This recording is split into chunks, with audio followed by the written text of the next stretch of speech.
Students, today we'll start with the last unit, which is very short one and having the gear measurement and the surface roughness measurement.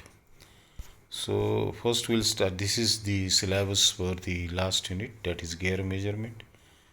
Then the surface roughness measurement, and the last is coordinate measuring machine, that is CMM it is known as. So first we'll start with the gear measurement. Now what is gear? That we know all very well, that it is a tooth member which is meant for the mechanical transmission, uh, used to transfer the motion and the power between the components of the machine from one shaft to another shaft. So it is a mode of transmission of power or the motion. The most commonly used form of gear teeth are involute and cycloidal. The involute gears are called as straight tooth or spur gears. The cycloidal gears are used in heavy and impact loads. So whenever we are going for heavier transmission, means where the impact load is higher, we use cycloidal gears. The involute pressure angle is either 20 degrees or 14.5. What is pressure angle? That we'll see in detail. 20 degrees or 14.5 degrees. Next is the types of gears. So first is the spur gear, which is very commonly used gear, spur gear. It is a cylindrical gear whose traces are in straight line. These are used for transmitting the power between the parallel shaft. So the two parallel shafts are there. Then we have to transmit the power with the help of spur gear. Then second is spiral gear. The tooth of the gear traces curved lines. Again it is used for parallel shafts. Helical gears. These gears used to transmit the power between parallel shafts as well as non-parallel and non-intersecting shafts. It is cylindrical gear whose tooth traces is straight line. So helical, that we'll see in diagram. Bevel gear. The tooth traces are straight line generators of cone. The teeth are cut on a conical surface and it is used to connect the shafts at right angles. So that are bevel gears. Then worm and worm wheel. It is used to connect the shafts whose axes are non-parallel and non-intersecting. Then rack and pinion. It is also known as straight gear. Rack gears are straight spur gears and with infinite radius.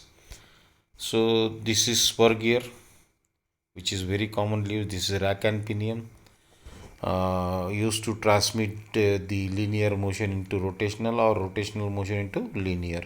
Rack and pinion. Then this is internal toothing. Then this is screw gears. Then this is bevel gears. This is again a bevel gear, where you can see that it is a conical shape. Then this is worm wheel, where we can have the transmission of power between two non-parallel shafts. So these are the types of gears we are commonly used in the machine parts or machine mechanism. Now this is the terminology or the nomenclature of a gear tooth. So again, as we have seen in screw thread, same terminology we can see here. This is the top land, the upper portion of the tooth. Then face width, this is the width of the face. Then the addendum, that is the distance between the outside circle and the pitch circle, that is the circle going through the pitch of the tooth. Then dedendum is base circle and the pitch circle, distance between base circle and the pitch circle. Then this is known as tooth thickness, the thickness of the tooth at pitch circle. Then this is width of the space available between the two teeth, consecutive teeth, that is space. Then this is fillet radius, this is clearance. The clearance circle and the dedendum circle, the difference between that is known as clearance. Then the flank is there along the axial, this is the surface. This from top end to the pitch circle it is known as face, and from pitch circle to the dedendum, that is bottom land, it is known as flank. So this is a general terminology of the gear tooth. So here we can see the definitions of all this. Tooth profile, it is the shape of any side of gear tooth in its cross section. So that is, we can call it as tooth profile, the shape of the side of gear tooth. Then base circle, it is the circle of gear from which the involute profile is derived. So from here we can derive the involute profile. So it is the base circle.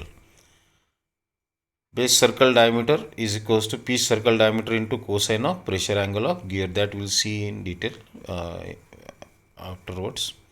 So this is the formula. Base circle diameter is equal to PCD, that is pitch circle diameter into cos of pressure angle. What is pressure angle, that we are going to see. Pitch circle diameter, that is PCD, the diameter of the circle which will produce the same motion as the tooth gear wheel. Pitch circle is the imaginary circle of gear that rolls without slipping over the circle of its mating gear. So pitch circle is an imaginary, as we have seen in screw thread, the effective diameter, same pitch circle diameter or effective diameter. The other gear which is meshing with this gear or the mating with this gear, it will be mating only up to this pitch circle. So this is the effective, or we can say pitch circle diameter. The diameter of the circle which will produce the same motion is known as pitch circle diameter, and the imaginary circle of the gear is known as pitch circle. Then addendum circle is the circle coincide with the crests or top of the teeth. So pitch circle to this addendum circle is the outer circle or outside circle, and the distance between circular pitch and the pitch circle and the outside circle is known as addendum. So addendum circle is the circle coincides with the crest or top of the tooth. It is also known as outside circle. Dedendum circle is also known as root circle or base circle. This circle coincides with the root or bottom of the teeth. So this is the dedendum circle. Then pressure angle, it is the angle making by the line of action with the common tangent to the pitch circles of mating gear. So we can see here the line of action. This is line of action. It is rotating like this. So it is a tangent at the pitch circle at that point. That is what is line of action. So pressure angle is angle between line of action and the normal line of centers. Normal line of centers, the perpendicular line to the center line, and the angle between the line of action and this line is known as pressure angle. It is also can be defined as the angle between common tangent to base circle and common tangent to pitch circle. So it can be common tangent to base circle and the common tangent to base circle. The angle between these two common tangents is known as pressure angle. So here it is shown. This is pressure angle. This is center line, and the line of action, the tangential line touching to the base circle, pitch circle. The angle between these two is known as pressure angle. Then there is module, which is denoted as small m.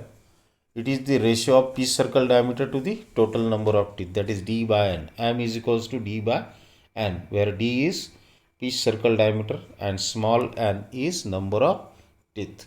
So it is known as module, very important parameter of a gear. So we can, if we designate a gear, so first we think of how much is the module of that.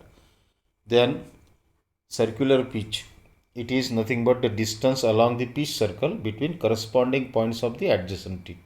So it is known as circular pitch. So here in the diagram you can see the circular pitch, the corresponding points of the two consecutive teeth along the pitch circle, that is circular pitch.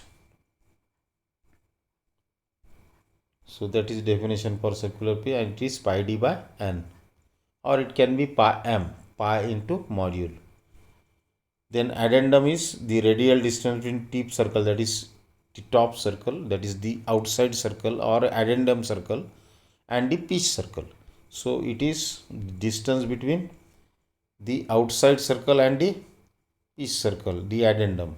Same dedendum is the distance between the pitch circle and the base circle or root circle, it is known as, or it is also known as dedendum circle. So it is addendum value is 1 module. It is 1 module. Dedendum is radial distance between pitch circle and the root circle, and its value is 1.25 of the module. Then clearance, C, the amount of distance made by the tip of one gear with the root of mating gear. So it is known as clearance. It is the amount of distance made by the tip of one gear with the root of mating gear. So it is the distance between the top of the teeth of one gear and the root of another gear which is mating with that gear. So that is what is clearance. The difference between addendum and dedendum values, that is what is clearance. Then blank diameter, the diameter of the blank from which gear is out. So blank diameter is nothing but PCD, that is pitch circle diameter, plus twice the module. So it is blank diameter. Then face is, it is PCD plus twice M. Face is part of the tooth in the axial plane lying between tip circle and the pitch circle. So here I have shown you the face. Face is this one, the part of the teeth which is between the top and the pitch circle. So it is face.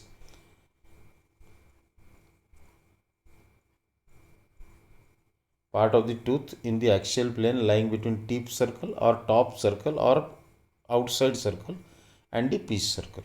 Flank is below that face. So face is up to pitch circle, it is face, and below pitch circle it is flank up to the root circle. So here the face up to this pitch circle, this line is shown. Up to this it is face, and below this up to root circle it is flank. So along this axial face. So it is the flank. Then the top land is the top surface of the tooth. The lead angle is the angle between the tangent to the helix and the plane perpendicular to the axis of cylinder. So plane perpendicular to the axis of cylinder and the tangent to the helix is lead angle. Then backlash is the difference between the tooth thickness and the space into which it meshes or mesh. That is what is backlash. So it is defined as difference between the tooth thickness and the space into which it meshes. So this is what is the terminology or the nomenclature of the gear tooth nomenclature. Next is how we can find out the various errors in the manufactured gear. So that first thing is here is Parkinson gear tester. Now here you can see this is a schematic diagram for Parkinson gear tester, where we can see a master gear is mounted. A master gear is a standard gear which is say used for testing the other gears.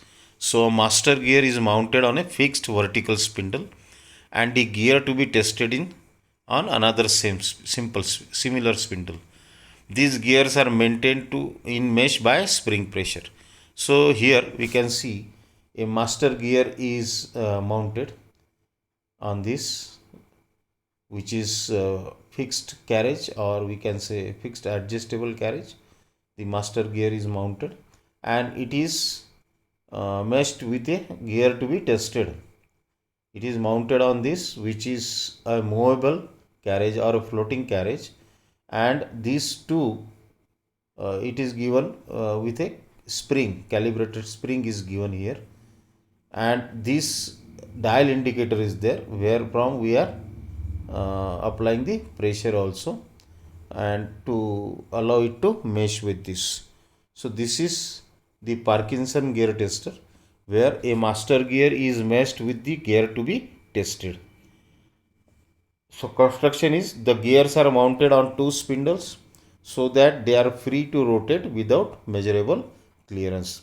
The right spindle can move along the table and clamped in any desired position, and the right spindle slide is free to move. So here the master gear, or that gear, standard gear, which is allowed to mesh with this, is not driven, it is idle, and this gear to be tested is driven with certain motor. Then this dial indicator is first set to 0, and this is allowed to mesh, and whatever vibrations, whatever we are getting from this meshing of these two gears, vibrations or any faulty teeth, then profile, if we want to check, if it is smooth, then the vibration will be less, and if vibrations will be less, the dial indicator can show the 0 reading. But see this, at first the dial gauge is set to 0, and then both gears are mounted on spindle.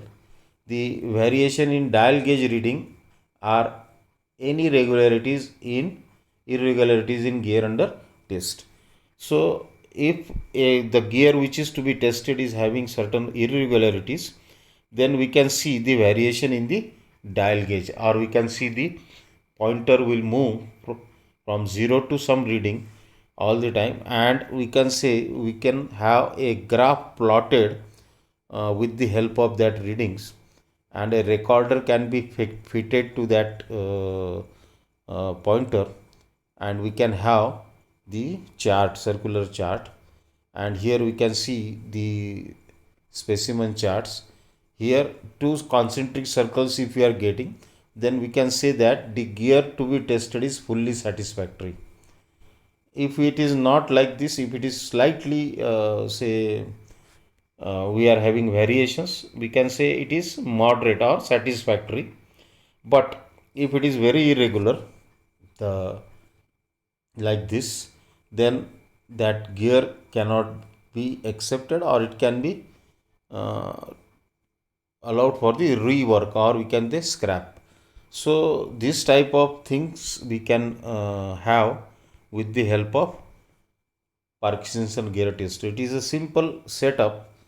We can mesh this gear to be tested with a master gear, and if that gear to be tested is having any sort of irregularity in the teeth or surface or whatever it may be, then that can be recorded with the help of a dial indicator on a graphical way, and we can see the graph where if it is smooth, then we can say the gear is manufactured correctly, and if it is not smooth, or if it is having certain irregularities, we may have the graph with the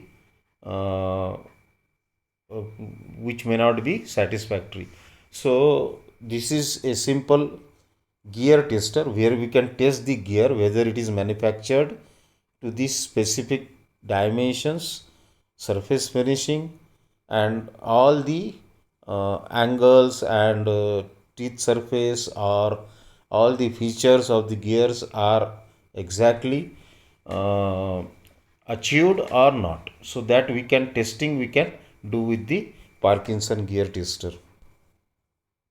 Then next is, this is the actual diagram of the Parkinson gear tester, where the master gear is shown, it meshed with the gear to be tested, and a dial indicator is attached here, and we can record the variation in the readings. So this Parkinson gear tester is there. Then next is the vernier gear tooth caliper, where we can see the two vernier scale are there. One is horizontal and one is vertical. So this particular caliper is having the jaw or that anvil which will have to touch to the pitch circle diameter. So whenever we want to test the thickness of a teeth or a tooth, thickness of a tooth, then how we can do that? We'll see that the jaw of that vernier caliper will touch that tooth at the pitch circle. So it should not be below that and should not be above that. So the thickness measured along the pitch circle is known as its thickness, tooth thickness. So here we can see the jaws or that anvils of this vernier caliper is touching to this pitch circle. So for that, this plate is there where we'll have to adjust the height or the depth. So with the help of this vertical vernier caliper, we will adjust that plate. So the upper portion of the tooth will come in contact with the plate, and the lower portion of that vernier caliper, means that anvils, will touch to the pitch circle. So this height will be measured with the help of the vertical caliper, vernier caliper, and the thickness can be measured with the horizontal vernier caliper. So this reading we can get it directly with the help of the vernier caliper. Now this reading whatever we have got, we have to check it with the thickness which is calculated theoretically. This is actual. This we are getting with the help of vernier caliper. Now this thickness is to be checked or verified with the thickness which we can calculate theoretically, and the formula is nm is into sine 90 by n.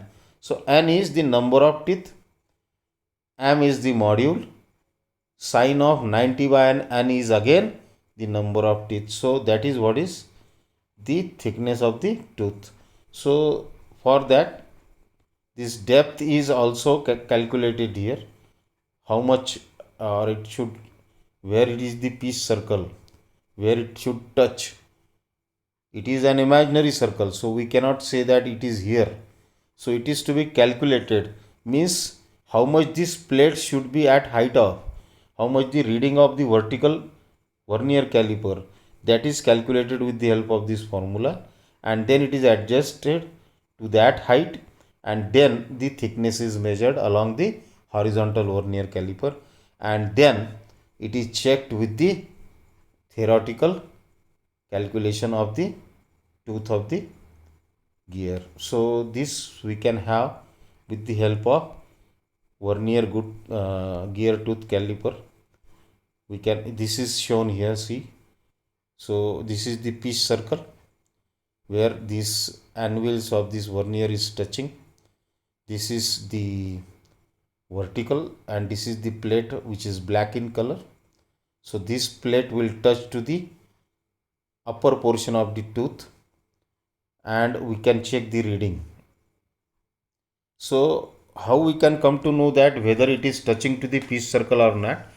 The height of this is first calculated, to be calculated theoretically, and then this plate is to be adjusted to that height, so that we can come to know that this is touching to the pitch circle, and then we can get the actual thickness of the tooth on the horizontal scale, vernier scale.